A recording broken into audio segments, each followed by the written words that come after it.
Welcome to the fourth video of this series. This time we're talking about different types of attacks.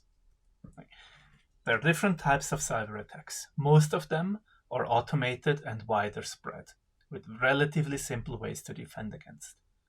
Other attacks can be more sophisticated or target smaller groups of potential victims. In this video, we're talking about the main categories you should be aware of. Let's start with targeted attacks. These are the attacks we mostly hear about in the news. Attacks that are performed to compromise a specific individual or organization. While these attacks happen and need to be taken seriously, they make up a very small percentage of the criminal activity online. Targeted attacks don't necessarily have to be technically more sophisticated.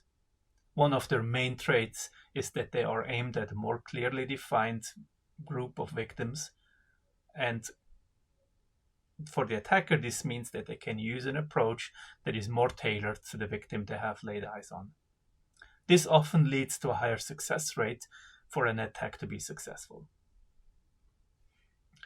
The measures of protection provided in our program lays a strong foundation to make targeted attacks less likely to succeed. However, if you feel that someone is specifically targeting you or your company, please get in touch and we can provide some more specific resources to you. Especially if the suspected attacker is in physical proximity of their target, the mitigation methods might change in some ways. Now about non-targeted attacks. More than 99% of activity performed by cyber criminals can be considered as non-targeted. Sometimes they're also called spray and pray attacks, indicating the attacker's opportunistic approach of attempting large numbers of repetitive attacks onto a large set of potential victims. This type of attack is why everyone is at risk of being impacted by a security incident.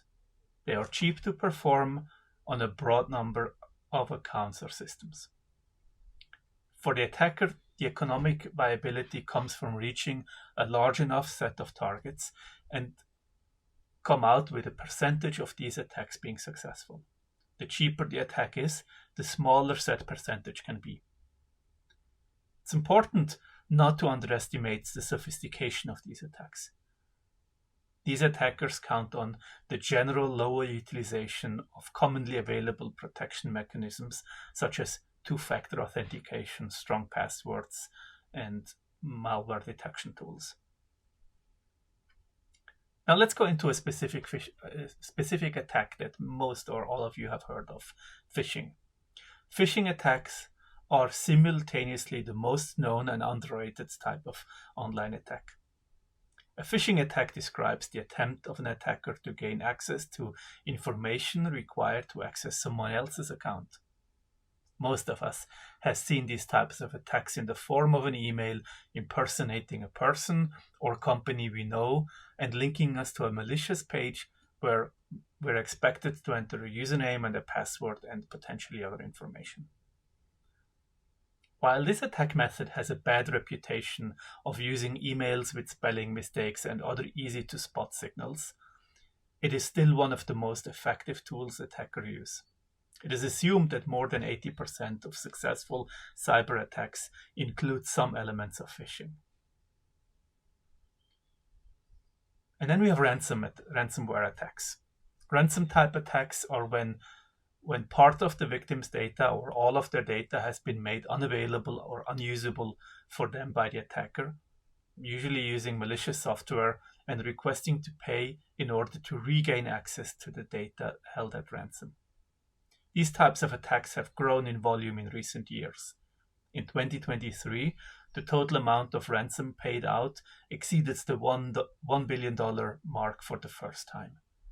This increase in attacks and financial damage can be attributed to a higher level of automation and lower cost to perform these attacks on a larger set of potential victims, including small businesses and consumers.